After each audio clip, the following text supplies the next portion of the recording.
Meet the editors. കരുവന്നൂരാണ് വിഷയം. Karuvannur കള്ളപ്പണക്കേസിൽ CPM Thrissur ജില്ലാ secretary MM വർഗീസിനെയും enforcement ഡയറക്ടറെയും പ്രതി ചേർത്തേക്കുമെന്നാണ് വരുന്ന റിപ്പോർട്ടുകൾ. കള്ളപ്പണം ഉപയോഗിച്ചാണ് പുറത്തശ്ശേരിയിൽ പാർട്ടി ഭൂമി വാങ്ങിയത് എന്നാണ് കണ്ടെത്തൽ. രണ്ടാം ഘട്ടത്തിൽ 20 പേരെ പ്രതി ചേർക്കാനാണ് EDയുടെ നീക്കം. ED നടപടിയെ നിയമപരമായും രാഷ്ട്രീയമായും നേരിടുമെന്ന് സംസ്ഥാന സെക്രട്ടറി MV ഗോവിന്ദൻ വ്യക്തമാക്കി.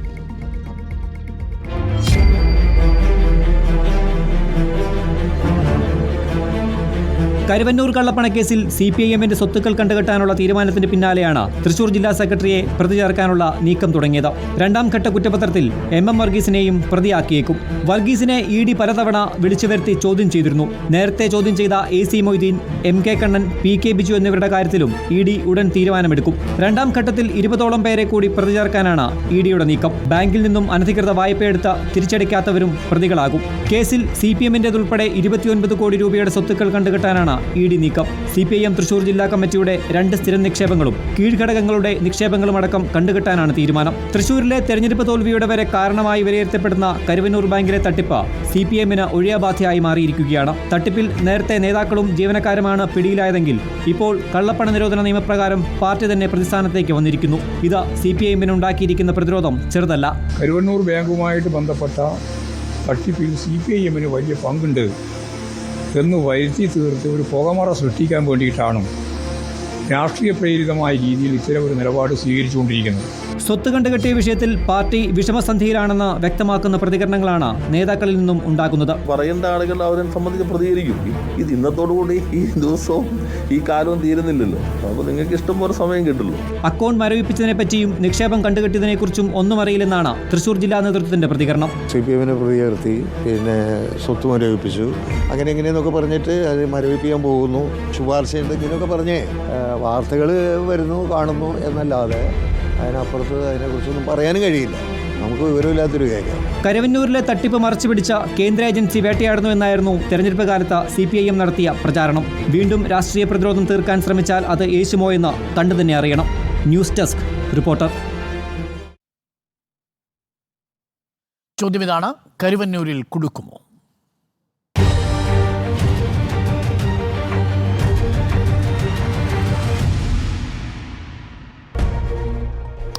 ബാലകൃഷ്ണൻ, നമ്മളേറെ ചർച്ച ചെയ്ത വിഷയമാണ് കരുവന്നൂർ.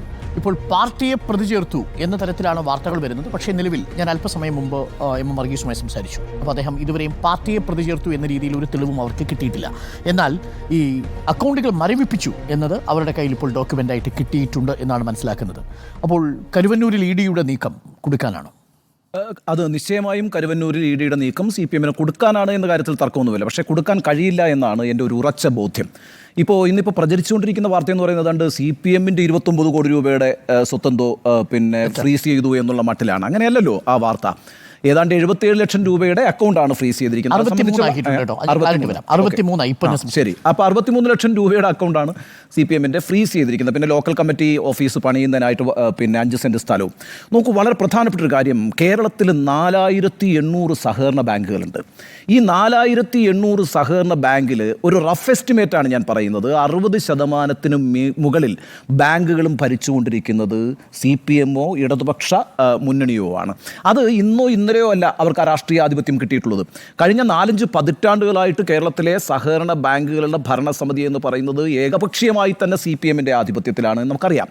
എന്നാൽ ഈ പറയുന്ന ഒരു ലോക്കൽ കമ്മിറ്റിക്കുള്ള ഓഫീസ് 5 സെൻറ്റ് സ്ഥലം വാങ്ങിക്കാൻ, അല്ലെങ്കിൽ ഒരു ബ്രാഞ്ച് കമ്മിറ്റി ഓഫീസിന് സ്ഥലം വാങ്ങിക്കാൻ ഏതെങ്കിലും ഒരു സഹകരണ ബാങ്കിൽ നിന്ന് 50 ലക്ഷം രൂപയോ 60 ലക്ഷം രൂപയോ മോഷ്ടിച്ചെടുക്കേണ്ട ഒരു ആവശ്യവും CPM എന്ന് പറയുന്ന ബഹുജന പ്രസ്ഥാനത്തിനില്ല. അത് നമ്മൾ ആദ്യം മനസ്സിലാക്കണം. കാരണം കേരളത്തിൽ സാമ്പത്തികമായി ഏറ്റവും മുന്നിൽ നിൽക്കുന്ന പ്രസ്ഥാനം ഏതാണ്? CPM ആണ്. ആസ്തികൾ CPMൻ്റെത് വളരെ വലുതാണ്. അത് AK സെൻറ്റർ തുടങ്ങി ജില്ലാ ആസ്ഥാനങ്ങൾ തുടങ്ങി നിങ്ങൾ ലോക്കൽ കമ്മിറ്റി ഓഫീസുകൾ വരെ പരിശോധിച്ചാൽ വലിയ ആസ്തിയാണ് ആ പ്രസ്ഥാനത്തുള്ള. ആ ആസ്തി ഒന്നും ഉണ്ടാക്കിയിരിക്കുന്നത് ഏതെങ്കിലും ബാങ്കിൽ നിന്ന് മോഷ്ടിച്ചു കൊണ്ടുവന്ന പൈസയുമായിട്ടല്ല. ഇനി വളരെ പ്രധാനപ്പെട്ട ഒരു കാര്യം, ഈ പറയുന്ന ഈ 5 സെൻറ്റ് സ്ഥലം ലോക്കൽ കമ്മിറ്റിക്ക് വാങ്ങിച്ചതും അതുപോലെ തന്നെ ഈ 77 ലക്ഷം രൂപ ബാങ്ക് അക്കൗണ്ടുകളിൽ ഉള്ളതും കരുവന്നൂർ ബാങ്കിൽ നിന്ന് നേരിട്ട് ഇങ്ങോട്ട് വന്നതാണെന്ന് തെളിയിക്കാൻ കഴിയണം EDക്ക്. എങ്കിൽ മാത്രമേ ഈ കേസ് സ്റ്റാൻഡ് ചെയ്യുള്ളൂ. അങ്ങനൊരു സാധ്യതയെ നിലനിൽക്കുന്നില്ല. അപ്പോൾ പിന്നെന്താ പ്രശ്നം? ഇതൊരു പുകമറ സൃഷ്ടിക്കുക എന്നുള്ളത് തന്നെയാണ്. നോക്കൂ, ഒരു പ്രധാനപ്പെട്ട വിധി ഇന്നലെ ഉണ്ടായല്ലോ, അത് ജാർഖണ്ഡ് മുഖ്യമന്ത്രിയുമായിട്ടുള്ള ഹേമന്ത് സോറനുമായി ബന്ധപ്പെട്ടാണ് ആ വിധി വന്നിരിക്കുന്നത്, ജാർഖണ്ഡ് ഹൈക്കോടതിയുടെ. എന്തായിരുന്നു ജാർഖണ്ഡിൽ ഹേമന്ത് സോറനെതിരായിട്ടുള്ള കേസ് എന്ന് പറയുന്നത്? 8.86 ഏക്കർ ഖനി അനധികൃതമായി കൈക്കലാക്കി എന്ന് പറഞ്ഞിട്ടാണ് എൻഫോഴ്സ്മെന്റ് ഡയറക്ടറേറ്റ് കഴിഞ്ഞ ജനുവരി 31 മുഖ്യമന്ത്രിയായിരുന്ന ഹേമന്ത് സോറനെ അറസ്റ്റ് ചെയ്ത് ജയിലിലാക്കിയത്. അറസ്റ്റിന് മുമ്പ് അദ്ദേഹം ആ സ്ഥാനം രാജിവെച്ചു എന്നുള്ളത് ശരിയാണ്. 5 മാസം ജയിൽവാസം കഴിഞ്ഞ് ഇന്നലെ ഹേമന്ത് സോറൻ പുറത്തേക്ക് വന്നു. അപ്പോൾ ജാർഖണ്ഡ് ഹൈക്കോടതി അദ്ദേഹത്തിന് ജാമ്യം കൊടുത്തുകൊണ്ടാണ് പുറത്തേക്ക് വന്നത്. എന്താണ് ആ ജാമ്യ ഉത്തരവിൽ ഹൈക്കോടതി പറഞ്ഞത്? ഈ പറയുന്ന പ്രതി ആരോപിക്കപ്പെടുന്ന കുറ്റകൃത്യം ചെയ്തതായി ഒരു തെളിവുമില്ല, there is no reason to believe എന്ന് തന്നെയാണ് ആ കോർട്ട് ഓർഡർ. വിശ്വാസയോഗ്യമായ ഒരു തെളിവും ഹാജരാക്കാൻ ഇഡിക്ക് കഴിഞ്ഞിട്ടില്ല എന്നുള്ളത് കൊണ്ടാണ് ഹേമന്ത് സോറിന് ജാമ്യം കൊടുത്തതെന്നേ. അപ്പോൾ ഇത് ഈ പറയുന്ന ഇപ്പോൾ CPM-ന്റെ 5-7 അക്കൗണ്ടുകൾ ഫ്രീസ് ചെയ്തിരിക്കുന്നു, ഈ പറയുന്ന 5 സെന്റ് ഭൂമി വാങ്ങിച്ചത് ഫ്രീസ് ചെയ്തിരിക്കുന്നു, ഇങ്ങനെയൊക്കെയുള്ള വാർത്തകൾ പുറത്തു വരുന്നുണ്ട്. പക്ഷേ ഇതുമായി ബന്ധപ്പെട്ട് ED എന്താണ് കോടതിയിൽ ഹാജരാക്കാൻ പോകുന്ന തെളിവുകൾ എന്നതിൻ്റെ അടിസ്ഥാനത്തിലായിരിക്കുമല്ലോ ഇതിനകത്ത് തീരുമാനം വരിക. നമുക്ക് അതുവരെ കാത്തിരിക്കേണ്ടി വരും. കാരണം ED-യിൽ എനിക്ക് സോഴ്സ് ഒന്നും എന്ത് രേഖയാണ് അവരുടെ കയ്യിൽ ഇതുമായി ബന്ധപ്പെട്ടുള്ളതെന്ന് അത് ഡയറക്റ്റായിട്ട് കണക്ട് ചെയ്യപ്പെടണമെന്ന കാര്യത്തിലൊരു സംശയമില്ല. അതായത് കരുവന്നൂർ ബാങ്കിൽ തട്ടിപ്പ് നടന്നിട്ടുണ്ട്, ആ തട്ടിപ്പിലേക്ക് ഞാൻ പിന്നീട് വരാം. പക്ഷേ ആ തട്ടിച്ച പൈസയാണ് ഈ പറയുന്ന CPM-ന്റെ അക്കൗണ്ടിലേക്ക് വന്നതെന്നും ഈ പറയുന്ന ഭൂമി ഇടപാടിൽ CPM ഉപയോഗിച്ചത് ആ പൈസയാണെന്നും തെളിയിക്കാൻ EDക്ക് കഴിയാത്ത പക്ഷം ഈ കേസ് നിലനിൽക്കുന്ന പ്രശ്നമേ ഇല്ല. അതാണ് ഒന്നാമത്തെ കാര്യം. രണ്ടാമത്തെ കാര്യം, ആദ്യമായിട്ടൊരു രാഷ്ട്രീയ പാർട്ടിയെ ED ചാർജ് ഷീറ്റ് ചെയ്തിരിക്കുന്നു എന്ന വാദവും തെറ്റാണ്. കാരണം എന്താണെന്ന് വെച്ചാൽ കഴിഞ്ഞ മെയ് മാസം 17 നമ്മളിവിടെ ചർച്ച ചെയ്തതാണ്. ആം ആദ്മി പാർട്ടിയെ ചാർജ് ഷീറ്റ് ചെയ്തിട്ടുണ്ട്. ആം ആദ്മി പാർട്ടിയെ എക്സൈസ് പോളിസിയുമായി ബന്ധപ്പെട്ട് അരവിന്ദ് കെജ്രിവാളിന് എതിരായിട്ട് മാത്രമല്ല ചാർജ് ഷീറ്റ് ഉള്ളത്. Charge sheet enforcement directorate Aam Aadmi പാർട്ടിക്കെതിരെയും കോടതിയിൽ സമർപ്പിച്ചിട്ടുണ്ട്. കാരണം ഗോവ അസംബ്ലി തെരഞ്ഞെടുപ്പ് നടക്കുന്ന സമയത്ത് ആം ആദ്മി പാർട്ടിയുടെ പ്രചാരണത്തിന് വേണ്ടിയിട്ടാണ് ഈ വ്യാജ മദ്യനയം ഉണ്ടാക്കി പണം സംഘടിപ്പിച്ചത് എന്ന് പറയുന്നത് വഴി ആം ആദ്മി പാർട്ടിയെ കൂടി ചാർജ് ഷീറ്റ് ചെയ്തിട്ടുണ്ട്. അപ്പം രണ്ടാമത്തെ പാർട്ടിയാണ് CPM. ഈ കഴിഞ്ഞ 2 മാസത്തിനകത്ത് നടന്ന കാര്യങ്ങളാണ് ഞാൻ ഈ പറയുന്നത്. അപ്പോൾ ഈ ഒന്ന് ഞാൻ വിചാരിക്കുന്നതേയില്ല കരുവന്നൂരിൽ നടക്കുന്ന തട്ടിപ്പിൻ്റെ പൈസ എടുത്തിട്ടാണ് ഈ പറയുന്ന CPM ബ്രാഞ്ച് കമ്മിറ്റിയും ലോക്കൽ കമ്മിറ്റിയും ഒക്കെ ഉണ്ടാക്കിയതെന്ന് ഞാൻ വിചാരിക്കുന്നില്ല. കേരളത്തിൽ ഒരു ആസ്തിയും CPM ഉണ്ടാക്കിയിരിക്കുന്നത് ഏതെങ്കിലും സഹകരണ ബാങ്കുകളിൽ നിന്ന് മോഷ്ടിച്ചെടുത്ത പണം കൊണ്ടായിരുന്നില്ല. അങ്ങനെയാണെങ്കിൽ ഈ സഹകരണ പ്രസ്ഥാനങ്ങളൊന്നും ഇത്രയും കാലം നിലനിൽക്കുമായിരുന്നില്ലെന്ന് മാത്രവുമല്ല, അവിടെ ഏകപക്ഷീയമായി ഞാൻ നേരത്തെ സൂചിപ്പിച്ചതുപോലെ CPM-ന്റെ ഒരു രാഷ്ട്രീയാധിപത്യം ഉണ്ടാവുമായിരുന്നില്ല. കാരണം ജനങ്ങൾക്ക് ഈ സഹകരണ ബാങ്കുകളിലൊക്കെ വിശ്വാസമുള്ളത് കൊണ്ടാണ് അവരവിടെ പണം നിക്ഷേപിച്ചിട്ടുള്ളത്. അവർക്ക് അവരുടെ ആവശ്യങ്ങൾക്ക് പണം തിരികെ കിട്ടിയിട്ടുണ്ട്, അവർക്ക് ലോണുകൾ ലഭിക്കുന്നുണ്ട്, അവർക്ക് വിദ്യാഭ്യാസ ആവശ്യങ്ങൾക്കായിട്ടുള്ള പണം ലഭിക്കുന്നുണ്ട്, അവർക്ക് ചികിത്സയ്ക്കായുള്ള പണം ലഭിക്കുന്നുണ്ട്. ഈ അർത്ഥത്തിലൊക്കെ സഹകരണ ബാങ്കുകൾ നന്നായി പ്രവർത്തിച്ചുകൊണ്ടിരിക്കുന്നത് കൊണ്ട് തന്നെയാണ് ആളുകൾ അവിടെ പൈസ നിക്ഷേപിച്ചുകൊണ്ടിരിക്കുന്നത്. അത് നിശ്ചയമായും CPM-ന്റെ ഭരണസമിതിയിൽ കൂടിയുള്ള വിശ്വാസം ഉള്ളതുകൊണ്ട് തന്നെയാണ്. അപ്പോൾ അതൊന്നും നമ്മൾ കാണാതെ പോകരുത്, ആ രാഷ്ട്രീയ യാഥാർത്ഥ്യത്തെ കാണാതെ പോകരുത്. എന്നാൽ കരുവന്നൂർ നിശ്ചയമായും മുഖ്യമന്ത്രി പിണറായി വിജയൻ തന്നെ പറഞ്ഞതുപോലെ ഒരു കറുത്ത പറ്റാണ്, അതിനകത്തൊരു സംശയവുമില്ല. കരുവന്നൂരിന് തൃശ്ശൂർ മാത്രമല്ല, കഴിഞ്ഞ ലോക്സഭാ തെരഞ്ഞെടുപ്പിൽ കേരളത്തിൽ ഉടനീളം അതൊരു പ്രചാരണ വിഷയമായിരുന്നു. CPM-ന് വില കൊടുക്കേണ്ടി വന്നിട്ടുണ്ട്. കരുവന്നൂരിൽ നമുക്കറിയാലോ, ആലപ്പാടൻ ജോസ് ആത്മഹത്യ ചെയ്തു. 60 വയസ്സുള്ളൊരു മനുഷ്യനാണ്. എന്താ കാര്യം? ജപ്തി നോട്ടീസ് വന്നു, അയാൾ എടുക്കാത്ത പൈസയ്ക്ക് ജപ്തി നോട്ടീസ് വരുന്നു, ആലപ്പാടൻ ജോസ് ആത്മഹത്യ ചെയ്യുന്നു. എടച്ചേരി രാമൻ 10 ലക്ഷം രൂപയാണ് കരുവന്നൂർ ബാങ്കിൽ ഇട്ടിരുന്നത്, ചികിത്സ കിട്ടാതെ മരിച്ചു. നമുക്കറിയാമല്ലോ, വലിയൊരു ദൃശ്യമായിരുന്നില്ല 70 വയസ്സുള്ള ഫിലോമിനയുടെ മൃതദേഹവും വെച്ചുകൊണ്ടുള്ള ഈ പറയുന്ന അവരുടെ ഭർത്താവിൻ്റെ സമരം. 30 ലക്ഷം രൂപയാണ് കരുവന്നൂർ ബാങ്കിൽ നിക്ഷേപിച്ചിരുന്നത്, ചികിത്സയ്ക്ക് പൈസ കിട്ടിയില്ല. അതേപോലെ തന്നെ ഒരു മുൻ പഞ്ചായത്ത് അംഗം TM മുകുന്ദൻ, അദ്ദേഹം ആത്മഹത്യ ചെയ്തിട്ടുണ്ട്. നമ്മളുടെ മുമ്പിൽ ഈ 4 മരണങ്ങളുണ്ട് കരുവന്നൂരുമായി ബന്ധപ്പെട്ട്. ഒരു സംശയവും വേണ്ട, കരുവന്നൂരിൽ വലിയ വീഴ്ചയാണ് സംഭവിച്ചത് എന്ന കാര്യത്തിൽ ഒരു തർക്കവും വേണ്ട. എന്ന് മാത്രവുമല്ല, നോക്കൂ, 2016 തന്നെ കരുവന്നൂർ ബാങ്കിൽ ക്രമക്കേടുകൾ നടക്കുന്നു എന്ന് പാർട്ടിക്കകത്ത് ചൂണ്ടിക്കാണിക്കപ്പെടുന്നുണ്ട് അല്ലേ?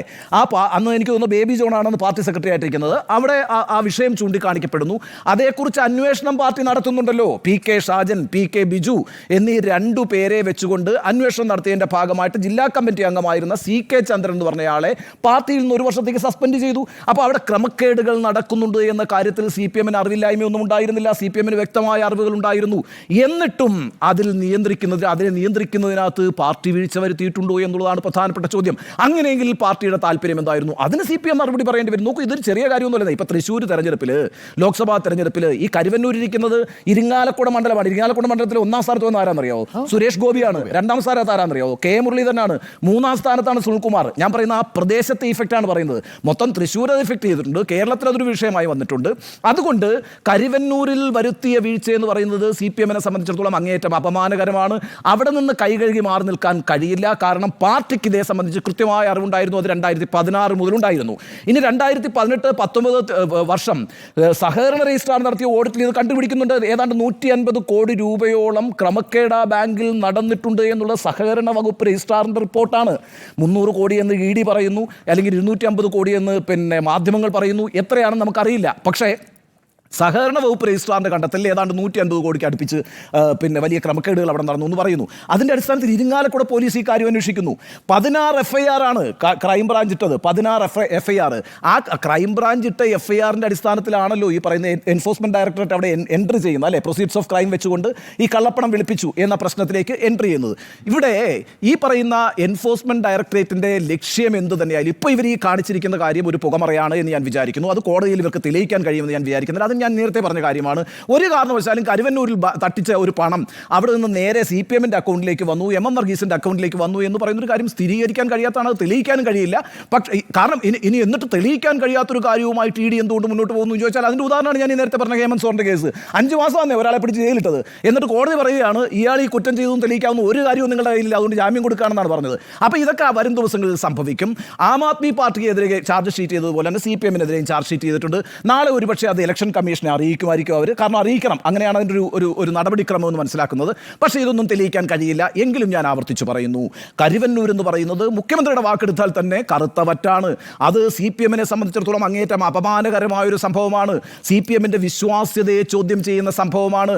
അവിടെ നടക്കാൻ പാടില്ലാത്ത കാര്യങ്ങളാണ് നടന്നിട്ടുള്ളത്. അതിൽ പാർട്ടി പ്രവർത്തകർക്ക് പങ്കുണ്ട്.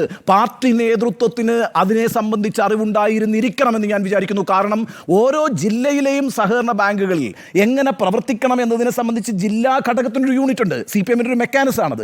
അവരത് പരിശോധിച്ചുകൊണ്ടിരിക്കും, അവരത് നിരീക്ഷിച്ചുകൊണ്ടിരിക്കും. അങ്ങനെ ഒരു മെക്കാനിസം വെച്ചുകൊണ്ടാണ് ഈ പറയുന്ന സഹകരണ ബാങ്കുകളൊക്കെ CPM നിയന്ത്രിച്ചുകൊണ്ടിരിക്കുന്നത്. അവിടെ അവർക്കത് ബോധ്യപ്പെടാൻ കഴിഞ്ഞില്ല എങ്കിൽ, അഥവാ ബോധ്യപ്പെട്ടിട്ടും അക്കാര്യത്തിലൊരു നടപടിയെടുത്ത് മുന്നോട്ട് പോകാൻ കഴിഞ്ഞില്ല എങ്കിൽ അത് വലിയ തെറ്റാണ്. കാരണം പാവപ്പെട്ട കർഷകരുടെ, ഇഷ്ടിക തൊഴിലാളികളുടെ, കൂലിപ്പണിക്കാരുടെ 11,000 അംഗങ്ങളാണ് കേട്ടോ ഈ പറയുന്ന കരുവന്നൂർ ബാങ്കിൽ പണം നിക്ഷേപിച്ചിരിക്കുന്നത്. എല്ലാവരും സാധാരണക്കാരായിട്ടുള്ള മനുഷ്യരാണ്. ആ സാധാരണക്കാരായിട്ടുള്ള മനുഷ്യരുടെ പണം വാങ്ങി എന്താ പറയുക, ചുമ്മാ ധൂർത്തടിക്കുന്നൊരവസ്ഥ, ആരൊക്കെയോ എടുത്തുകൊണ്ട് പോകുന്നൊരവസ്ഥ, അത് കണ്ടില്ല എന്ന് നടിക്കുന്നൊരവസ്ഥ, അത് നിശ്ചയമായും വലിയ വീഴ്ചയാണ്. അതുകൊണ്ട് കരുവന്നൂരിൻ്റെ കാര്യത്തിൽ CPM പൊതുസമൂഹത്തോട് മറുപടി പറയേണ്ടി വരും. പക്ഷേ ഇപ്പോൾ ഈ ED കാണിച്ചിരിക്കുന്നത് ഒരു ഉമ്മാക്കിയാണ്. അത് വലിയ കാര്യമൊന്നുമില്ല, അത് കോടതിയിൽ പോകുമ്പോൾ തള്ളിപ്പോകുമെന്നാണ് ഞാൻ വിചാരിക്കുന്നത്. ഒരു സാമാന്യ ബുദ്ധിയാണ് കേട്ടോ, എൻ്റെ വലിയൊരു അന്വേഷണ ബുദ്ധിയല്ല. കാരണം കരുവന്നൂരിൽ നിന്നുള്ള പണം നേരിട്ട് ഈ പറയുന്ന CPMൻ്റെ അക്കൗണ്ടിൽ വന്ന് CPM ആ പണം ഉപയോഗിച്ച് പാർട്ടി സ്ഥാപനത്തിന് വേണ്ടി ചെലവഴിക്കുകയോ, പ്രചാരണത്തിന് വേണ്ടി ചെലവഴിക്കുകയോ, ബ്രാഞ്ച് കമ്മിറ്റിയോ ലോക്കൽ കമ്മിറ്റിക്കോ വേണ്ടി ഭൂമി അക്വയർ ചെയ്യുകയോ ചെയ്തു എന്ന് തെളിയിക്കാൻ കഴിയണം. അത് ഇറ്റ് ഈസ് ഇമ്പോസിബിൾ എന്നാണ് ഞാൻ വിചാരിക്കുന്നത്. അതുകൊണ്ട് ഇത് തള്ളിപ്പോകും. കൊടുക്കാനുള്ള ശ്രമമൊന്നും നടക്കില്ല. CPM കുടുങ്ങുകയുമില്ല. CPM കുടുങ്ങുന്നത് എവിടെയാണ്? പൊതുജനങ്ങൾക്ക് മുമ്പിലാണ്. അവരോട് CPM ആൻസറബിൾ ആണ്. They have to correct it. അത് കറക്റ്റ് ചെയ്ത് കൈ കഴുകി വൃത്തിയാക്കേണ്ട ചുമതല CPMനുണ്ട്. EDയുടേത് ഒരു ഒളിപ്പോരാണ് എന്ന് ഞാൻ വിചാരിക്കുന്നു. സ്മൃതി, കൊടുക്കുമോ എന്നുള്ള ചോദ്യത്തിന് കൊടുക്കുമെന്നാണ് ഞാൻ ഉത്തരം നൽകിയത്. അത് മുറുക്കിയും അയച്ചുമായിട്ടാണ് EDയുടെ പ്രവർത്തനം. ചില സമയത്ത് അന്വേഷണം വേഗത്തിലാക്കുന്നു, ചില സമയം അത് പതുക്കെയാക്കുന്നു. ഇന്നിപ്പോൾ ഇന്ത്യൻ എക്സ്പ്രസിൻ്റെ വാർത്തയുടെ തലക്കെട്ട് app last month CPM now ED is set to list another political party as accused എന്നുള്ളതാണ്. അപ്പോൾ ദേശീയ തലത്തിൽ തന്നെ കരുവന്നൂർ ചർച്ചയായിരിക്കുകയാണ്. പക്ഷേ ഇതിൽ 2 ഘടകങ്ങളുണ്ട്. നേരത്തെ ഉണ്ണി ബാലകൃഷ്ണൻ പറഞ്ഞതുപോലെ തന്നെ പ്രാഥമികമായ CPMന് ഇത് തിരിച്ചടിയാണ്. ഇത് സാധാരണക്കാരെയാണ് ബാധിച്ചിരിക്കുന്നത്.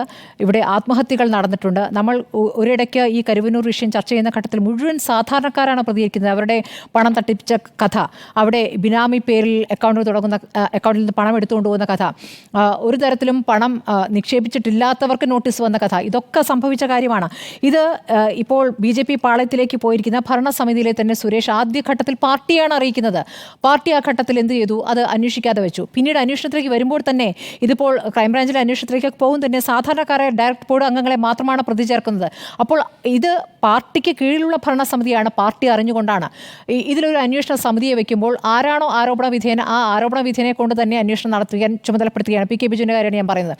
അപ്പോൾ ഈ രൂപത്തിലാണ് മുന്നോട്ട് പോയിട്ടുള്ളത്. നമ്മൾ കണ്ടിട്ടുള്ളത് ഇപ്പോൾ ED ചോദ്യം ചെയ്യുന്നു PK ബിജുവിനെ, AC മൊയ്തീനെ, AC മൊയ്തീൻ്റെ സ്വത്തുക്കൾ കണ്ടുകെട്ടുകയും ചെയ്തിരിക്കുന്നു. ഈ നടപടികളിലേക്ക് കടന്നിരിക്കുന്നു. പക്ഷേ ഒരു ഘട്ടം എത്തുമ്പോൾ അതിലേക്ക് പിന്നാക്കം പോകുന്നു. ഇപ്പോൾ ഒരുപാട് പേരുടെ കണ്ണീര് കണ്ട വിഷയത്തിൽ CPM എന്ത് നിലപാടെടുത്തിരിക്കുന്നു? ഇപ്പോഴും അതിന്മേലൊരു ന്യായം എന്നുള്ളത് വേട്ട എന്നുള്ള വാക്കാണ് ഉപയോഗിക്കുന്നത്. ഈ വേട്ട എന്ന വാക്ക് ഈ കേസിൽ നിലനിൽക്കില്ല. പല കാര്യങ്ങളിലും കേന്ദ്ര ഏജൻസികൾ വേട്ട നടത്തുന്നു. ഇപ്പോൾ കേജ്രിവാളിനെ കുടുക്കിയതുപോലെ കേജ്രിവാളും അത് പറയുന്നുണ്ട്. ഇനി അങ്ങോട്ട് പിണറായി, അത് കഴിഞ്ഞാൽ സ്റ്റാലിൻ എന്നൊക്കെ പറയുന്നുണ്ട്. കേജ്രിവാൾ അവിടെ നോക്കുമ്പോൾ അങ്ങനെയാണ് അത് കാണാൻ പറ്റുന്നത്. പക്ഷേ ഇവിടെ സാധാരണക്കാർ കരയുകയും നിരാലംബരായ ആളുകളുടെ പ്രതികരണം വരികയും ആത്മഹത്യ ചെയ്യുകയും ചെയ്ത സംഭവങ്ങൾ നമ്മുടെ മുന്നിലുണ്ട്. അപ്പോൾ നമ്മളെ സംബന്ധിച്ച് മറ്റൊരു യാഥാർത്ഥ്യം കൂടി അവിടെ നിൽക്കുമ്പോൾ അതിൽ ആത്മാർത്ഥമായൊരു സമീപനം നമ്മുടെ സംസ്ഥാന സർക്കാരിനുണ്ടായിട്ടുണ്ടോ, നമ്മുടെ CPM പാർട്ടിക്കുണ്ടായിട്ടുണ്ടോ എന്നുള്ള ചോദ്യമാണ് നമ്മുടെ മുന്നിലുള്ള. ഇപ്പോൾ 8 അക്കൗണ്ടുകളിലെ 60 ലക്ഷം രൂപയും പുറത്തുശ്ശേരി ലോക്കൽ കമ്മിറ്റിയുടെ സ്ഥലവും കെട്ടിടവും കണ്ടുകെട്ടുകയാണ് ഇപ്പോൾ ചെയ്തിരിക്കുന്നത്. കള്ളപ്പണം ഉപയോഗിച്ച് സ്ഥലം വാങ്ങിയെന്നാണ് ED ഇപ്പോൾ കണ്ടെത്തിയിരിക്കുന്നത്. രഹസ്യ അക്കൗണ്ടുകളിലെ കണക്ക് ആദായ നികുതി വകുപ്പിന് നൽകിയ കണക്കിൽ നിന്ന് വ്യത്യസ്തമാണ് എന്നുള്ളതാണ് EDക്ക് മുന്നിലുള്ള തെളിവ്. ഇപ്പോൾ തെളിവില്ല എന്ന് പറയുമ്പോൾ ഇതാണ് ED പറയുന്ന പ്രധാനപ്പെട്ട തെളിവ്. 3ാം ഘട്ട സ്വത്ത് കണ്ടുകെട്ടലാണ് ഇപ്പോൾ നടക്കുന്നത്. 3ാം ഘട്ടത്തിൽ 29 കോടിയുടെ കണ്ടുകെട്ടൽ നടന്നിരിക്കുന്നു. ഇതുവരെ 115 കോടിയുടെ സ്വത്തുകൾ ആകെ കണ്ടുകെട്ടി എന്നുള്ളതാണ് ED പറയുന്നത്. 117 EDയുടെ ഔദ്യോഗിക വെർഷൻ. ശരി, ED കോടതി അറിയിച്ചു. നിക്ഷേപർക്ക് പണം തിരികെ കൊടുക്കാൻ PMLA പ്രകാരം കഴിയുമെന്നാണ് പ്രധാനമന്ത്രി തന്നെ ഇക്കാര്യം തെരഞ്ഞെടുപ്പിന് മുമ്പ് ഉറപ്പ് നൽകുകയും ചെയ്തിരിക്കുന്നു. ഇത് ഏത് പ്രകാരമാണ് EDക്ക് നേരിട്ട് കൊടുക്കാൻ കഴിയുമെന്നുള്ള ചോദ്യം അവിടെ നമ്മൾ മുമ്പ് ചർച്ച ചെയ്തപ്പോഴും പറഞ്ഞിട്ടുള്ളതാണ്. ED എങ്ങനെയാണ് നിക്ഷേപർക്ക് നേരിട്ട് നൽകുക? അപ്പോൾ അതൊക്കെ ഒരു തെരഞ്ഞെടുപ്പ് സ്റ്റണ്ട് എന്ന നിലയ്ക്കാണ് നമ്മൾ മനസ്സിലാക്കിയിട്ടുള്ളത്. ഇതിപ്പോൾ ഒരു പ്രത്യേക ഘട്ടത്തിൽ ഇപ്പോൾ നേതാക്കൾക്കെതിരെ ഇപ്പോൾ MM വർഗീസിനെതിരെ നടപടി ഉണ്ടാകുന്നുണ്ട്. AC മൊയ്തീനെ അറസ്റ്റ് ചെയ്യുമെന്ന് പറയുന്നു. പലപ്പോഴും അങ്ങനെയല്ല നമ്മൾ ഈ കേസുകളിലൊന്നും അന്വേഷണത്തിൻ്റെ പോക്ക് കണ്ടിട്ടുള്ളത്. 2022 ഓഗസ്റ്റ് 10 ED അന്വേഷണം തുടങ്ങിയിട്ടുണ്ട്. 1ാം ഘട്ട കുറ്റപത്രപ്രകാരം 55 പ്രതികൾ 90 കോടിയുടെ തട്ടിപ്പ് കണ്ടെത്തി. സംസ്ഥാനത്ത് 16,225 സഹകരണ സ്ഥാപനങ്ങളുണ്ട്. ഇതിൽ 164 എണ്ണം നിക്ഷേപകർക്ക് തിരികെ പണം കൊടുക്കാൻ കഴിയാത്ത സ്ഥിതിയാണ്. ഇപ്പോൾ നേരത്തെ സഹകരണ സ്ഥാപനങ്ങൾ അധികവും ആരുടെ കീഴിലാണ്? ഇടതുപക്ഷം ഭരിക്കുന്നതാണ് കൂടുതലും. അല്ലാതെ BJP ഭരിക്കുന്നിടത്തും ക്രമക്കേടുകൾ ഉണ്ടായിട്ടുണ്ട്. ആ കണക്കുകളും പറയാം. പക്ഷേ കരുവനുമായി ബന്ധപ്പെട്ട് നമുക്ക് വലിയ തെളിവുകൾ മുന്നിൽ വരുമ്പോൾ, ആത്മഹത്യകൾ അടക്കമുള്ള സംഭവങ്ങൾ വരുമ്പോൾ, അത് ആ BJP ഭരിക്കുന്ന ഭരണസമിതിയിലും നടന്നിട്ടുണ്ടല്ലോ കൊള്ള എന്നൊരു മറുപടി കൊണ്ട് അത് മുന്നോട്ട് പോകാൻ വേണ്ടി തെരഞ്ഞെടുപ്പിൽ തന്നെ അതൊരു പാഠമായിട്ടുള്ള ഒരു കാര്യമാണ്. 272 സഹകരണ സ്ഥാപനങ്ങളിൽ തട്ടിപ്പ് കണ്ടെത്തിയിരിക്കുന്നു. നമ്മുടെ സഹകരണ സ്ഥാപനങ്ങളെ ഇല്ലാതാക്കാനുള്ള ശ്രമം അപ്പുറത്ത് കേന്ദ്രം നടത്തുമ്പോൾ അതിനുള്ള വഴി ഇവിടെ തുറന്നു കൊടുക്കുന്നു എന്നുള്ള പ്രശ്നം കൂടെ ഇവിടെ നിൽക്കുന്നുണ്ട്. അപ്പോൾ അത് ചർച്ച ചെയ്യാതിരിക്കാൻ പറ്റില്ല. മറ്റേത് മാത്രം അവർ ഇങ്ങോട്ട് വരുന്നത് മാത്രം ചർച്ച ചെയ്തു എന്നതുകൊണ്ടായിട്ടില്ല. ഇവിടെ നടക്കുന്ന ക്രമക്കേടുകളും ചർച്ച ചെയ്യേണ്ടതുണ്ട്. ഇതാണ് പൊതു സാഹചര്യം. അപ്പോൾ CPM എന്ന പാർട്ടിയെ തന്നെ പ്രതി ചേർക്കാൻ എന്ത് തെളിവാണ് ഉള്ളത് എന്ന ചോദ്യം അവിടെ നിൽക്കുന്നുണ്ട്. ആ ചോദ്യം അവിടെ നിൽക്കുന്നു. ഇന്നിപ്പോൾ അനിൽ അക്കരയും ഒരു പുതിയ തെളിവുമായി പോയിരിക്കുന്നു. കഴിഞ്ഞ കുറേ തെരഞ്ഞെടുപ്പുകളിൽ ഉപയോഗിച്ചിരിക്കുന്ന പാർട്ടിക്ക് കിട്ടിയിരിക്കുന്ന പണം എന്നുള്ളത് ഈ തട്ടിപ്പിലൂടെയുള്ള പണം ആണെന്നാണ് തെരഞ്ഞെടുപ്പ് കമ്മീഷന് മൊഴി നൽകിയിരിക്കുന്നത്. അതിൽ K. രാധാകൃഷ്ണൻ്റെ പേരാണ്. ആ പണം കൈകാര്യം ചെയ്തത് രാധാകൃഷ്ണനാണ്. രാധാകൃഷ്ണന് എതിരെ കേസെടുക്കണം എന്നടക്കമുള്ള പരാതിയാണ് ഇപ്പോൾ പോയിരിക്കുന്നത്. നമുക്ക് നോക്കാം. ഇതിപ്പോൾ കോൺഗ്രസ് ഈ വിഷയത്തിൽ അനിൽ അക്കര എന്ന നേതാവ് തന്നെ ഈ വിഷയത്തിൽ എത്രത്തോളം മുന്നോട്ട് പോയിട്ടുണ്ടെന്നുള്ള അറിയാം. പക്ഷേ നേട്ടം കൊയ്തത് BJP ആണ്. BJP ആ വിഷയത്തെ ഏത് രൂപത്തിൽ തെരഞ്ഞെടുപ്പിന് മുമ്പ് ഉപയോഗിച്ചു? സുരേഷ് ഗോപി കരുവന്നൂർ വിഷയത്തിലൊക്കെ നടത്തിയ ജാഥയും പ്രതികരണവും ഇതിലൊക്കെ ചെയ്ത സഹായമൊക്കെ നമ്മുടെ മുന്നിലുണ്ട്. പാർട്ടി ഇതിൽ നിന്ന് എന്ത് പാഠം പഠിക്കുന്നു എന്നുള്ളതാണ്. ഈ വേട്ട എന്ന് പറയുമ്പോൾ ഇപ്പോൾ ഈ കേസിൽ മാത്രം നിൽക്കുന്നില്ലല്ലോ. ഓരോ വിഷയങ്ങൾ, ഇപ്പോൾ ഒരുപാട് വിഷയങ്ങൾ CPM-മായി ബന്ധപ്പെട്ട് വന്നുകൊണ്ടിരിക്കുകയാണ്. അപ്പോൾ എന്ത് പാഠമാണ് പഠിക്കുന്നത്, എന്ത് തിരുത്തലുകളാണ് വരുത്തുന്നത് എന്നുള്ളത് ഈ വിഷയത്തിലും ബാധകമാണെന്നുള്ളതാണ് എൻ്റെ ടേക്ക്. ഞാൻ ഈ വിഷയത്തിൽ എടുത്തിരിക്കുന്ന നിലപാട് കരുവന്നൂരിൽ കുടുക്കും എന്ന് തന്നെയാണ്. പക്ഷേ ആ കുടുക്കൂരിപ്പോരും എന്നുള്ളതാണ്. പക്ഷേ അതിന് സമയമെടുക്കും എന്നുള്ളതാണ്. ക്ഷമ വേണം എന്നുള്ളതാണ്. എന്തുകൊണ്ടെന്നാൽ നിലവിൽ EDയുടെ എല്ലാ അന്വേഷണങ്ങളും എങ്ങനെയാണ് പ്രതികളെ കുടുക്കുന്നത്? ആം ആദ്മി പാർട്ടിയുടെ കാര്യം നേരത്തെ ഇവിടെ സൂചിപ്പിച്ചു. ഇതുവരെയുള്ള കണക്കുകളുടെ ഒരു ചരിത്രം നമ്മളൊന്ന് പരിശോധിച്ചാൽ ഈ അന്വേഷണം തന്നെ ശിക്ഷയായി മാറുന്നതാണ് EDയുടെ കാര്യത്തിലെ ഒരു പ്രധാനപ്പെട്ട രീതി. ഞാൻ പലതവണ പറഞ്ഞിട്ടുള്ളതാണ്, പ്രോസസ് ഈസ് പണിഷ്മെൻറ്റ്. അന്വേഷണം തന്നെ ശിക്ഷയാക്കി മാറ്റുക. ആ അന്വേഷണത്തിൽ തന്നെ പരമാവധി ഡാമേജ് ആരോപിക്കപ്പെടുന്ന പ്രസ്ഥാനത്തിന്, ആരോപിക്കപ്പെടുന്ന വ്യക്തിക്ക് വരുത്തുക. അങ്ങനെ അതിനുശേഷം അതിൽ നിന്ന് രാഷ്ട്രീയ ലാഭം ഉണ്ടാക്കുക എന്നതാണ് ED ഉപയോഗിച്ചുകൊണ്ട് ഈ NDA സർക്കാരിൻ്റെ കീഴിൽ നടത്തിയിരിക്കുന്ന പ്രധാനപ്പെട്ട എല്ലാ അന്വേഷണങ്ങളുടെയും സ്വഭാവം. UPയുടെ കാലത്തും ED ഉണ്ടായിരുന്നു. പക്ഷെ അന്ന് PMLA ആക്ട് ഉണ്ടായിരുന്നില്ല. അതുകൊണ്ട് തന്നെ അതിന് വേണ്ടത്ര മൂർച്ചയും ഉണ്ടായിരുന്നില്ല. UPയുടെയും NDAയുടെയും കാലത്തെ കണക്കുകൾ നമ്മുടെ മുന്നിലുണ്ട്. വളരെ രസകരമായ കണക്കുകളാണ്. UPയുടെ കാലത്ത് ഈ EDയെ 10 വർഷം കൊണ്ട് ഉപയോഗിച്ച കേസുകൾ നോക്കൂ, 1797 കേസുകളാണ്. NDAയുടെ കാലമാകുമ്പോഴേക്കും കഴിഞ്ഞ 10 വർഷം മാത്രം 5155 കേസുകൾ.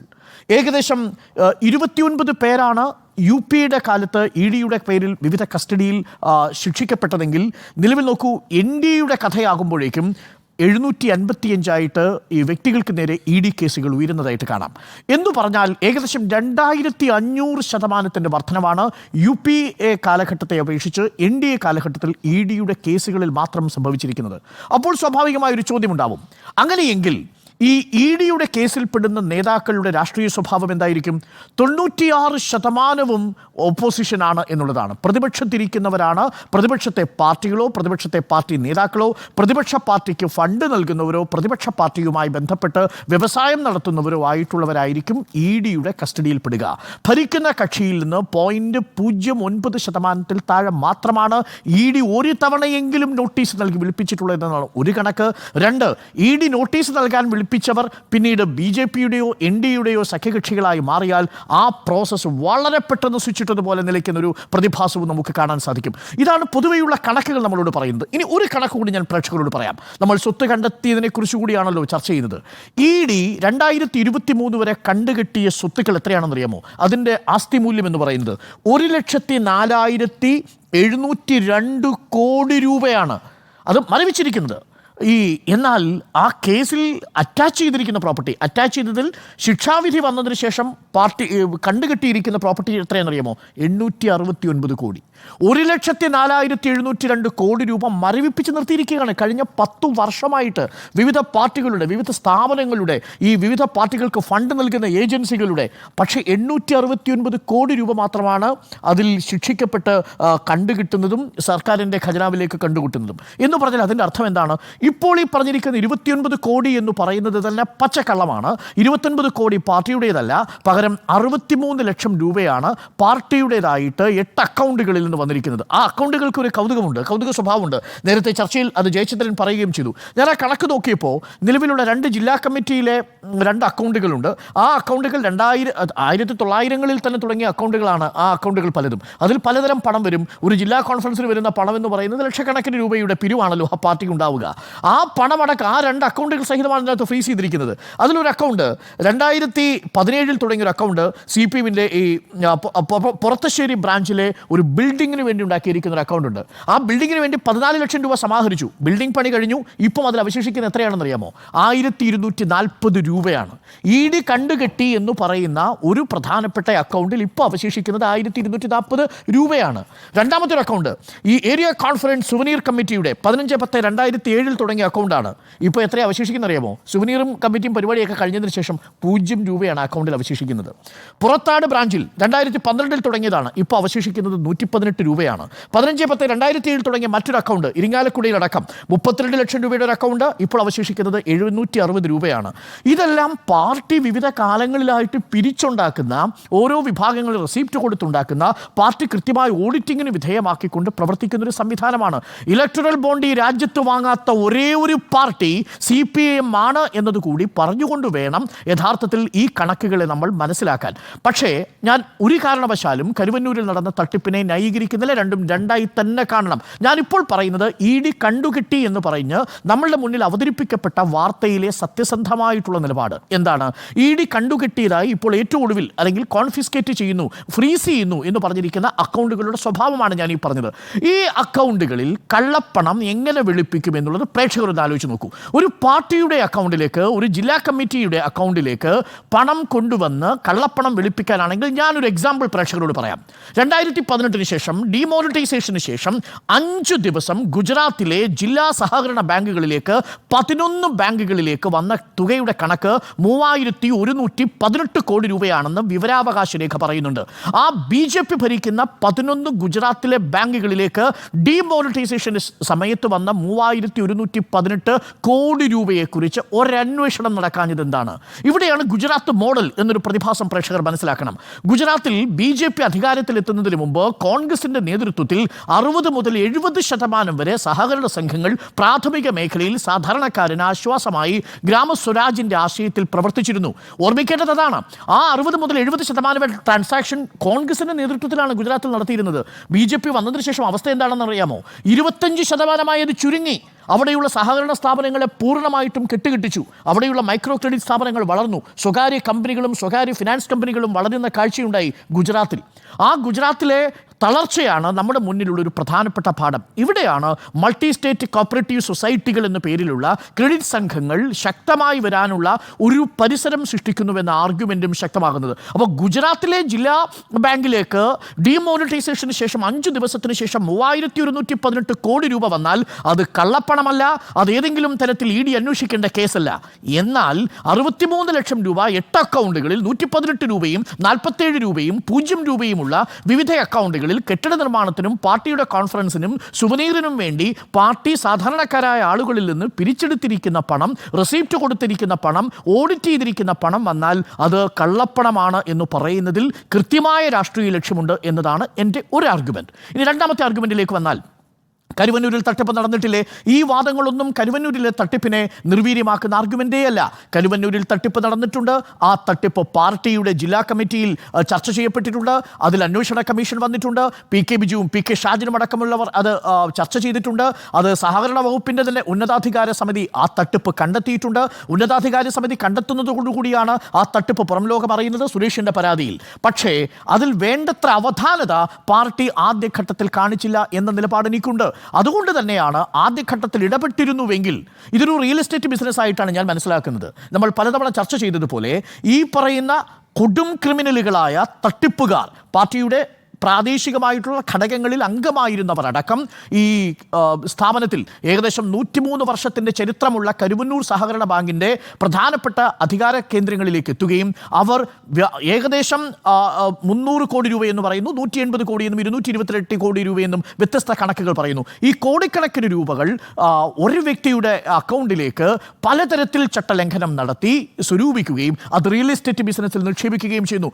ഡിമോണിറ്റൈസേഷൻ വന്നപ്പോൾ റിയൽ എസ്റ്റേറ്റ് ബിസിനസ് ബ്ലോക്ക് ആവുന്നു, ഈ പണം മുഴുവൻ ഫ്രീസ് ആവുന്ന അന്തരീക്ഷം ഉണ്ടാവുന്നു. അവിടെ മുതലാണ് ഈ തട്ടിപ്പ് ആരംഭിക്കുന്നത്. അവിടെയാണ് യഥാർത്ഥത്തിലുള്ള നമ്മളുടെ പ്രശ്നം കിടക്കുന്നത്. ഡിമോണിറ്റൈസേഷൻ വന്നില്ലായിരുന്നെങ്കിൽ, ഈ പണം ഇതേപോലെ റിയൽ എസ്റ്റേറ്റിൽ ബ്ലോക്ക് ആയില്ലായിരുന്നെങ്കിൽ ഇന്നും കരുവന്നൂരിൽ ഈ തട്ടിപ്പ് തുടരുമായിരുന്നു എന്നതാണ്. ഈ മണി സർക്കുലേഷൻ ഫ്ലോയാണ് ഈ തട്ടിപ്പ് നടത്താൻ ഇവരെ പ്രേരിപ്പിച്ചത്. ഒപ്പം ഈ വിളപ്പായ സതീഷ് എന്നൊക്കെ പറയുന്ന രീതിയിലുള്ള എക്കണോമിക് ഫ്രോഡ് നടത്തുന്നവരുടെ സാന്നിധ്യവും. ഇത് പാർട്ടി എന്തുകൊണ്ട് മനസ്സിലാക്കിയില്ല എന്നതാണ് ജില്ലാ കമ്മിറ്റിയോടുള്ള നമ്മളുടെ ചോദ്യവും. പക്ഷേ പാർട്ടി അത് പരിഹരിക്കാൻ ശ്രമിക്കുന്നു. അത് പാർട്ടി വളരെ വേഗം കൺസോർഷ്യം രൂപീകരിക്കുന്നു. പാർട്ടി തന്നെ ഇടപെട്ടുകൊണ്ട് ഉന്നതാധികാര സമിതിയെ തീരുമാനിക്കുന്നു, പ്രത്യേക അന്വേഷണ കമ്മീഷനെ തീരുമാനിക്കുന്നു. PK ബിജുവിൻ്റെയും PK ഷാജിൻ്റെയും റിപ്പോർട്ട് വരുന്നു. അതിൽ അച്ചടക്ക നടപടി ഉണ്ടാവുന്നു. ഭരണസമിതിയെ പുറത്താക്കുന്നു. ക്രൈംബ്രാഞ്ച് കേസെടുക്കുന്നു. ക്രൈംബ്രാഞ്ച് കേസെടുത്ത് അറസ്റ്റ് ചെയ്യുന്നു. 4 പേർ ഇപ്പോഴും ജയിലഴിക്കുള്ളിൽ കഴിയുന്നു. പക്ഷേ അതിൽ കുറച്ചുപേർ പുറത്തു വന്നു. പുറത്തു വരുമ്പോഴും പാർട്ടിയുടെ പ്രതിച്ഛായ ഈ ഇരിങ്ങാലക്കുടയിൽ മാത്രമല്ല തൃശ്ശൂരും കരുവന്നൂരിലും നഷ്ടപ്പെട്ടു പോകുന്നതിൻ്റെ കാരണം അത് സൃഷ്ടിച്ചിരിക്കുന്ന മനുഷ്യാവകാശ ലംഘനങ്ങളുടെ പ്രിസമുണ്ട്.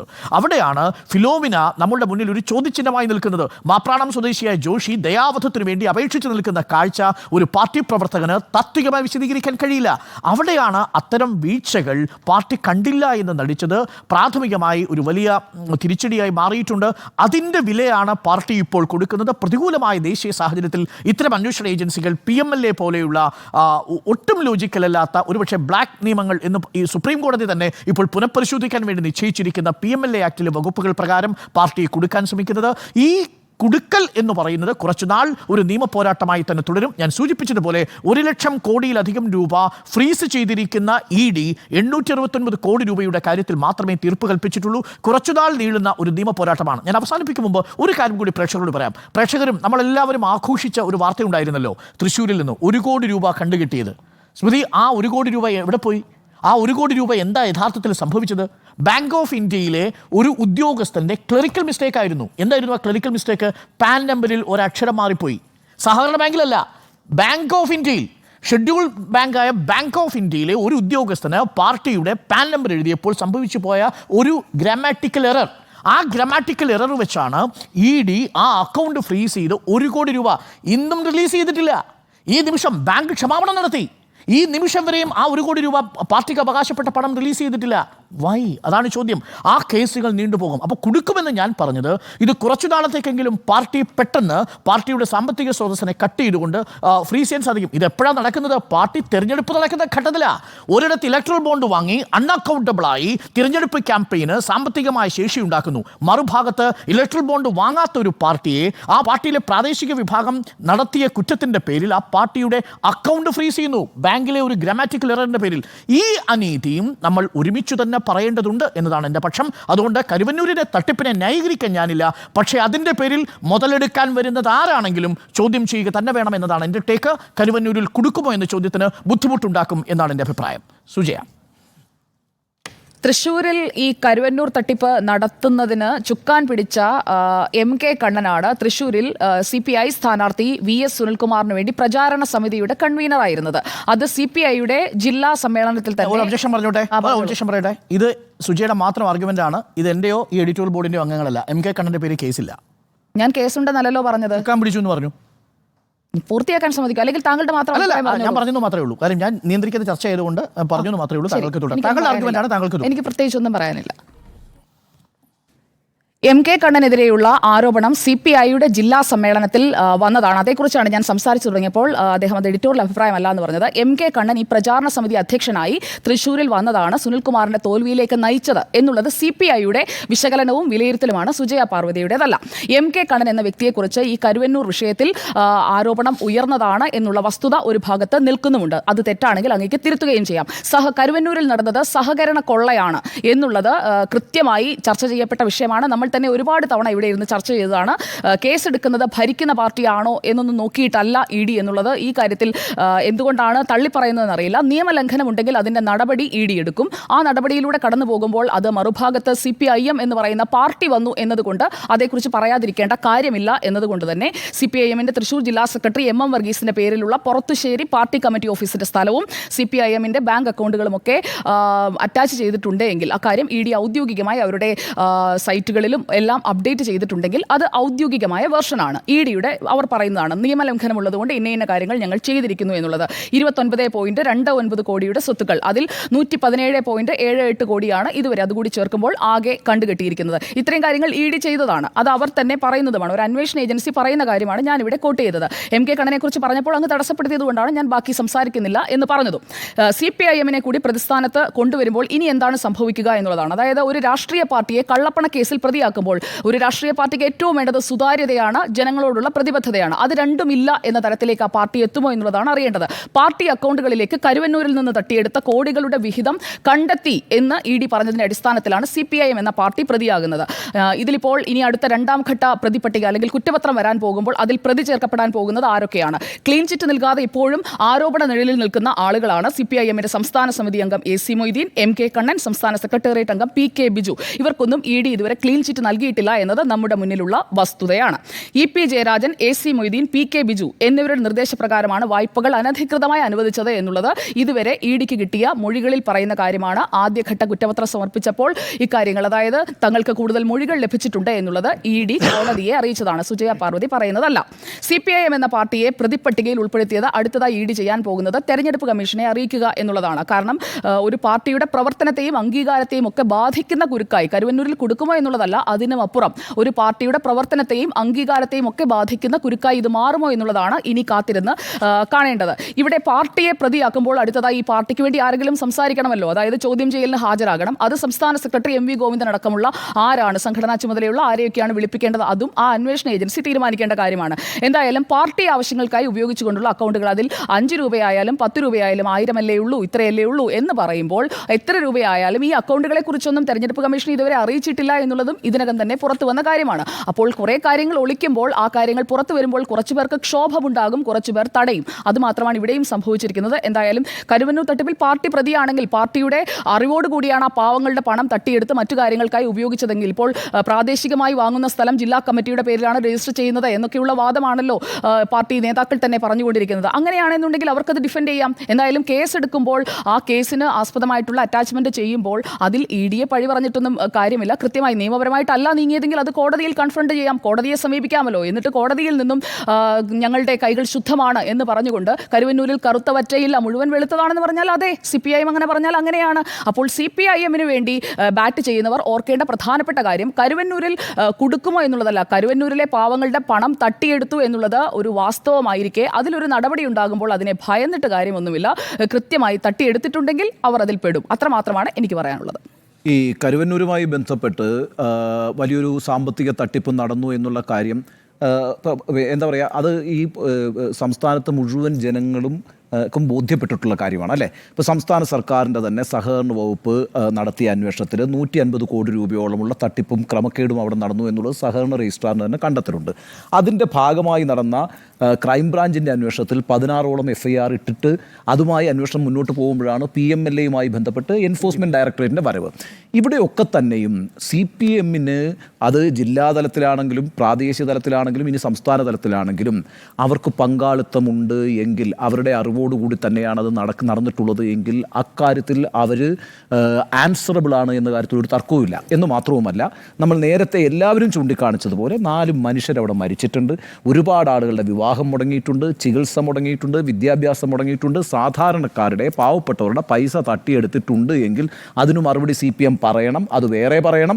എന്ന് മാത്രമല്ല, അതിനുള്ള തിരിച്ചടി അവർക്ക് കിട്ടിത്തുടങ്ങിയിട്ടുമുണ്ട്. ഇപ്പോൾ തൃശ്ശൂരിലെ വിജയത്തിൻ്റെ ഒരു ഘടകം എന്ന് പറയുന്നത് കരുവന്നൂരാണ്.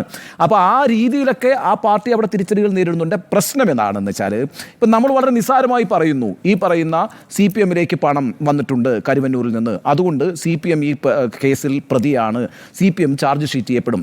ഈ ചാർജ് ഷീറ്റ് ചെയ്യപ്പെട്ട് കഴിഞ്ഞാൽ എന്താ സംഭവം എന്നറിയാം? ഇതിൻ്റെ റിയൽ കൺക്ലൂഷൻ എന്താണ്? ഇത് നിങ്ങൾ കോടതിയിൽ തെളിയിക്കണം. ഞാൻ EDയിൽ പൂർണ്ണമായും വിശ്വസിക്കുന്നു. EDയുടെ കയ്യിൽ കൃത്യമായ തെളിവുണ്ട്. അതിൻ്റെ ഭാഗമായിട്ടാണ് അവരിപ്പോൾ ചാർജ് ഷീറ്റ് ചെയ്യുന്നത് CPMനെ. ഇപ്പോൾ ചെയ്തിട്ടുണ്ടെന്ന് എനിക്കറിയില്ല, ഇനി ചെയ്യാൻ പോകുന്നത്. ഇനി ചെയ്ത് കഴിഞ്ഞാൽ അതിൻ്റെ യഥാർത്ഥ കൺക്ലൂഷൻ എന്ന് പറയുന്നത് നേരത്തെ സുജയ കൃത്യമായി പറഞ്ഞതുപോലെ പാർട്ടിയുടെ അംഗീകാരം പോകണമല്ലോ. കാരണം ഇത് ഞാൻ നേരത്തെ പറഞ്ഞല്ലോ, ഇലക്ഷൻ കമ്മീഷനോട് റിപ്പോർട്ട് ചെയ്യണം. കാരണം PMLA ആക്ട് എന്ന് പറയുന്നതാണ് ഈ രാജ്യത്തെ ഏറ്റവും അപകടം പിടിച്ചൊരു ആക്ട്. അതായത് നിങ്ങൾ കള്ളപ്പണം വെളുപ്പിക്കുന്ന ഒരു പരിപാടിയുടെ പങ്കാളിയായി മാറുകയാണ് ചെയ്യുന്നത്. അതൊരു വ്യക്തിയാണെങ്കിലും ഒരു രാഷ്ട്രീയ പ്രസ്ഥാനമാണെങ്കിലും രാഷ്ട്രവിരുദ്ധ പ്രവർത്തനത്തിലാണ് അയാൾ ഏർപ്പെടുന്നത്, അല്ലെങ്കിൽ ആ പ്രസ്ഥാനം ഏർപ്പെടുന്നത്. ആ ഒറ്റ കാരണം കൊണ്ട് ഒരു പാർട്ടിയുടെ അംഗീകാരം പോകും. 2 പാർട്ടികളുടെ അംഗീകാരം ഇപ്പോൾ ED കളയണം. 1 ആം ആദ്മി പാർട്ടി, 2 CPM.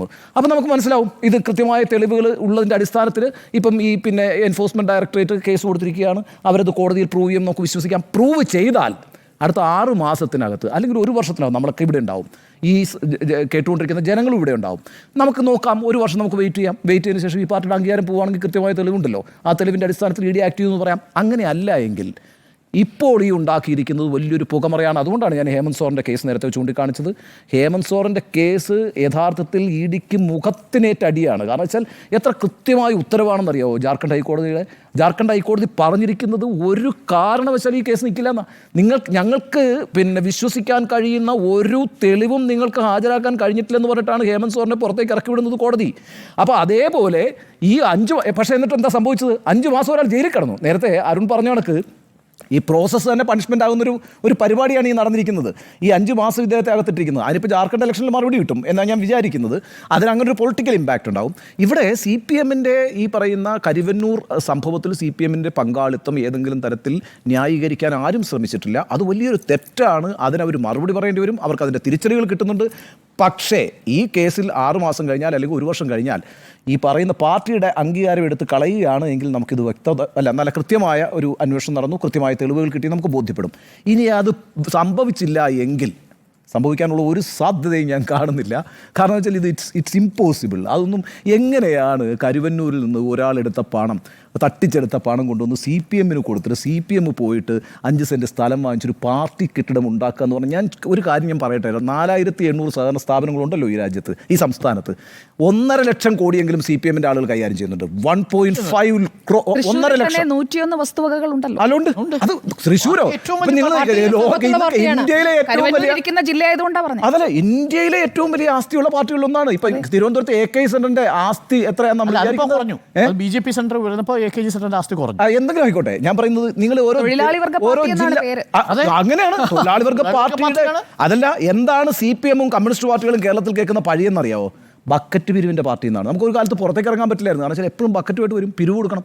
ഇങ്ങനെയാണെന്ന് ആ പാർട്ടി അല്ലെങ്കിൽ ഞാൻ പറയട്ടെ, ഈ സഹകരണ ബാങ്കിൽ നിന്ന് ഉള്ള പൈസ അടിച്ചു മാറ്റിയിട്ടാണ് ഈ സ്ഥാപനങ്ങളൊക്കെ CPM ആരംഭിച്ചിട്ടുള്ളത് എങ്കിൽ ഈ 1.5 ലക്ഷം കോടി രൂപയുടെ എങ്കിലും കൺട്രോൾ ചെയ്യുന്ന ആ പാർട്ടി എത്ര പൈസ ഉണ്ടാവും പിന്നെ ഈ സഹകരണ സ്ഥാപനങ്ങളിലൊക്കെ? ഇതെല്ലാം എടുത്തുകൊണ്ട് പോയിട്ട് ഇവർ ഈ കെട്ടിടങ്ങൾ കെട്ടുകയും സ്ഥലം വാങ്ങിച്ചു കൂട്ടുകയും ബാങ്ക് അക്കൗണ്ടുകൾ ഉണ്ടാക്കുകയൊക്കെ അല്ലേ ചെയ്യുന്നത് ഈ പാർട്ടി. അങ്ങനെയാണെങ്കിൽ പിന്നെ ഈ 1.5 ലക്ഷം കോടിയൊന്നും ഈ സഹകരണ സ്ഥാപനങ്ങൾ ഉണ്ടാവില്ല. ഈ സംസ്ഥാനത്തിൻ്റെ സമ്പദ് വ്യവസ്ഥയുടെ നട്ടിൽ തന്നെ ഓടിയും. ഒരാളും വിശ്വസിച്ച് ഈ പ്രസ്ഥാനത്തിന് പൈസ ഇടില്ല. പക്ഷേ ഈ പ്രസ്ഥാനം ഇപ്പോൾ നിൽക്കുന്നു 2 ലക്ഷം കോടിയാണ് കേട്ടോ. ലക്ഷം കോടി. കൃത്യമായ ഓഡിറ്റിംഗ് നടക്കട്ടെ. എന്തായാലും സഹകരണ മന്ത്രാലയം രൂപീകരിച്ചിട്ടുണ്ട്. കഴിഞ്ഞ തവണത്തെ അതേ മന്ത്രി തന്നെയാണ് ഇത്തവണയും കേന്ദ്ര സഹകരണ മന്ത്രിയായി ഇരിക്കുന്നത്. എന്താണ് ആ സഹകരണ മന്ത്രി അവിടുത്തെ കാര്യം നോക്കിയാൽ മതി. ഇവിടുത്തെ സഹകരണ മന്ത്രി അതിനകത്ത് സുജയ പറയുന്നതിനകത്ത് കാര്യം എന്താ വെച്ചാൽ കൃത്യമായ ഓഡിറ്റിംഗ് നടക്കുന്നില്ല എന്നൊരു പ്രശ്നം ഉന്നയിക്കുന്നു. അത് വന്നു. കരുവന്നൂർ ബാങ്കിന്റെ കാര്യത്തിൽ തന്നെ ഈ പറഞ്ഞ കണക്ക് ഇപ്പോൾ ഒരു സാമ്പത്തിക വർഷം കഴിഞ്ഞാൽ അടുത്ത 6 മാസത്തിനുള്ളിൽ ആ സഹകരണ ബാങ്കിന്റെ ഓരോ സഹകരണ ബാങ്കിന്റെ ഓഡിറ്റിംഗ് നടത്തണം. പറഞ്ഞോളൂ. ആ ഓഡിറ്റർക്ക് ഇപ്പൊ എന്താ അവസ്ഥയെന്നറിയോ? ആ ഓഡിറ്ററെ ജയിലിലാക്കി. അതെ, ആ ഓഡിറ്റർ ജയിലിലാണ്. ഈ സർക്കാർ തന്നെയാണ് ആ ഓഡിറ്ററെയും ജയിലിലാക്കി. ഒരു കാര്യം ഞാൻ പറഞ്ഞു തീർത്തിക്കോട്ടെ, ഞാൻ സ്മൃതിക്ക് എത്താം. നേരത്തെ ഇവിടെ പറഞ്ഞല്ലോ, ഇതെന്താണ് സംഭവിക്കുന്നത്? 2.5 ലക്ഷം കോടി രൂപ സാധാരണക്കാരായ മനുഷ്യരുടെ വിവിധ അക്കൗണ്ടുകളിലായിട്ട് സൂക്ഷിച്ചിരിക്കുന്ന ഒരു വലിയ പ്രസ്ഥാനമാണ്. അവിടെ ഈ പ്രസ്ഥാനം വന്നപ്പോൾ ആരാ ഇല്ലാതായിപ്പോയത്? ഇവിടുത്തെ ബ്ലേഡ് കമ്പനിക്കാർ, ഹുണ്ടിക വ്യാപാരികൾ, സാധാരണക്കാരായ മനുഷ്യർ. 5,000 രൂപ മുതൽ 25,000 രൂപ വരെ സ്മൃതി നമ്മുടെ നാട്ടിൽ 2 സഹകാരികളുടെ ജാമ്യത്തിൽ നിന്നാൽ പണം കിട്ടുന്നൊരു സ്ഥാപനമാണ്. ആ സ്ഥാപനത്തിൽ കരുവന്നൂരടക്കം 224 സ്ഥാപനങ്ങളിൽ ക്രമക്കേടുണ്ടെന്ന് ഓർമ്മിക്കണം. വാസവൻ നിയമസഭയിൽ വെച്ച കണക്കാണ്. അത് സർക്കാർ തന്നെ പറയുന്നതാണ്. 224 സഹകരണ സ്ഥാപനങ്ങൾ കരുവന്നൂരിലാണ്, സംശയമൊന്നുമില്ല. പക്ഷെ അതേപോലെ പുൽപ്പള്ളിയിൽ നടന്നിട്ടുണ്ട്, അതേപോലെ കാസർഗോഡ് നടന്നിട്ടുണ്ട്. ഇന്ന് നമ്മൾ ഈ സംസാരിച്ചു. അല്ല, പക്ഷേ ചെമ്പഴന്തിയിൽ നടന്നത് സഹകരണ സ്ഥാപനവുമായി ബന്ധപ്പെട്ടല്ല. സഹകരണ സ്ഥാപനത്തിന്റെ പ്രസിഡന്റ് കോൺഗ്രസ്സുകാരനായ ഒരു അരണിയൂർ അജിത്തോ മറ്റോ അയാൾ പേഴ്സണലായിട്ട് കടം കൊടുത്തതാണ്. അയാൾ തിരിച്ചു കൊടുക്കുന്നില്ല. ഇത് സങ്കീർണമാക്കിയത് എങ്ങനെയാണ്? പാർട്ടി തന്നെയാണ്. കാരണം ഇതിൽ കുഴപ്പങ്ങളുണ്ട് എന്ന് ഈ ഭരണസമിതിയിലെ അംഗം തന്നെ പാർട്ടിയെ അറിയിക്കുകയാണ്. അതുമേൽ അന്വേഷണം നടത്തിയില്ല. അന്വേഷണം നടത്തിയില്ല. എപ്പോഴാണ് അന്വേഷണത്തിലേക്ക് കടന്നത്? എപ്പോഴാണ് സാധാരണക്കാരായ ഡയറക്ടർ ബോർഡ് അംഗങ്ങളെ മാത്രം പ്രതികളാക്കി കേസെടുത്തത്? എപ്പോഴാണ് ഇത് വിവാദമാവുകയും പക്ഷെ ആ വീഴ്ച നമ്മൾ പറയുന്ന ഘട്ടത്തിലും ഇതിൽ ക്ലീൻ ചിറ്റ് കൊടുത്തില്ല. ഇപ്പോൾ ഒരു ആർഗ്യുമെന്റ്, ഇപ്പം സുജയ പറഞ്ഞൊരു ആർഗ്യുമെന്റ്, ക്ലീൻ ചിറ്റ് കിട്ടിയിട്ടില്ലല്ലോ മൊയ്തീനും PK ബിജുവിനും MK കണ്ണനും. ഇവരുടെ പേര് കേസുണ്ടോ? കേസില്ലാത്ത ഒരാൾക്ക് എങ്ങനെ നിങ്ങൾ ക്ലീൻ ചിറ്റ് കൊടുക്കുക?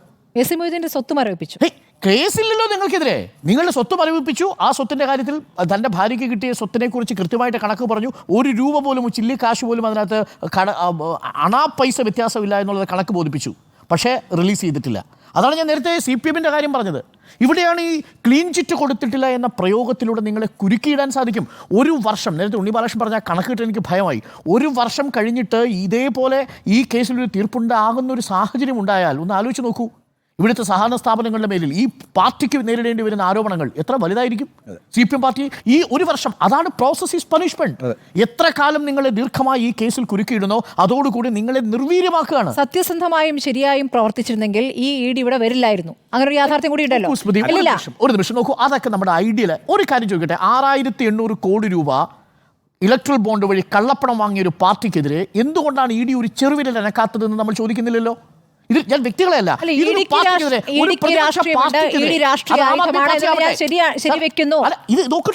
രാഹുൽ ഗാന്ധിയുടെ വിഷയത്തിൽ ഞാൻ പറയുന്ന രാഹുൽ ഗാന്ധിക്കെതിരെ, സോണിയാഗാന്ധിക്കെതിരെ എന്തിനാ ED പോയത്? കേന്ദ്ര ഏജൻസികൾക്ക് കേന്ദ്ര രാഷ്ട്രീയമായി പ്രവർത്തിക്കുന്നത് ശരിയാണ്.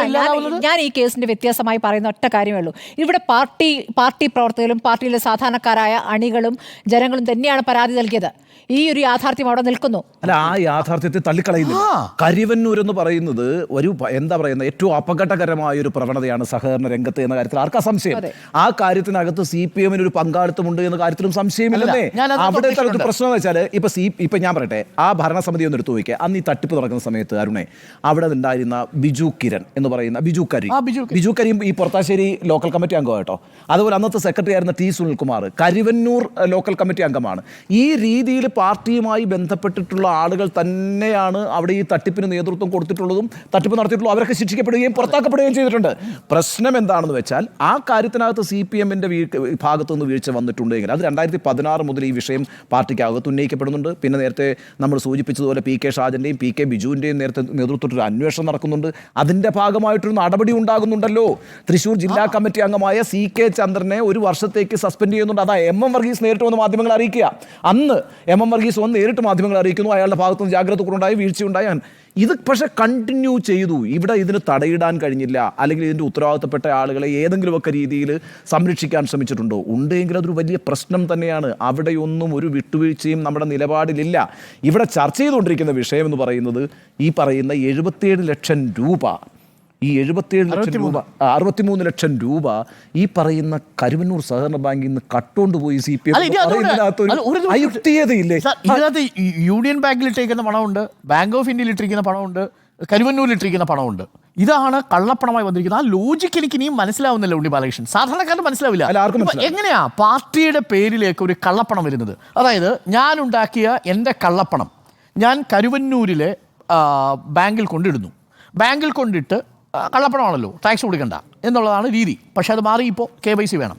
അപ്പോൾ അന്ന് KYC വേണ്ട എന്ന് കൂട്ടുക. ആ കള്ളപ്പണം 10 കോടി കള്ളപ്പണം ഞാനെടുത്ത് നേരെ കൊണ്ടുവന്ന് CPM പാർട്ടിക്ക് കൊടുക്കാന്നേ. ഇതിൽ പാർട്ടി എന്ത് ചെയ്യുന്നു? അത് വെച്ച് കെട്ടിടം ഉണ്ടാകുന്നു, സ്ഥലവും വാങ്ങി കെട്ടിടം. എനിക്കെന്താ ഗുണം? എനിക്കെന്താ ഗുണം? ഇതാണ് നാളെ വിശദീകരിക്കാൻ പോകുന്നത്. ഇത് ഇത്ര ലളിതമേൽ വിശദീകരിക്കേണ്ട ഒരു വിഷയമാണിത്. അതുകൊണ്ടാണ് അത് 63 ലക്ഷമായത്. പക്ഷെ പുറത്തു വരുന്ന വാർത്ത എത്ര? 29 കോടി. ഇതേ കാര്യമാണ് മൊയ്തീൻ്റെ കാര്യത്തിൽ സംഭവിച്ചത്. അപ്പോൾ ക്ലീൻ ചിറ്റ് എന്ന് പറഞ്ഞ് പാർട്ടി അപഹസിക്കാം. അത് CPM-ന്റെ മാത്രമല്ല കേട്ടോ. അത് രാഹുൽ ഗാന്ധിക്കാണെങ്കിലും ശരി, സോണിയാഗാന്ധിക്കാണെങ്കിലും ശരി, ആം ആദ്മി പാർട്ടിക്കാണെങ്കിലും ശരി, ഇതേ വിഷയത്തിൽ ED നിലപാട് നേരിടേണ്ടി വരുമ്പോൾ അതിൽ സംശയമായ ചോദ്യങ്ങൾ ഉണ്ടാവുന്നത് അവിടെയാണ്. 0.5% മാത്രം കൺവിക്ഷൻ റേറ്റുള്ളൊരു ഏജൻസിയാണ് എന്ന് പറയുമ്പോൾ തന്നെ പ്രേക്ഷകർക്ക് അതിൻ്റെ രാഷ്ട്രീയം മനസ്സിലാകും എന്നുകൂടി ഞാൻ പറയാം. നമുക്കിത് അവസാനിപ്പിക്കാമെന്ന് തോന്നുന്നു. കരുവന്നൂരിൽ കൊടുക്കുമോ എന്നതാണ് ചോദ്യം. Yes in 3, no in 1. അത് ഞാനായിരുന്നു.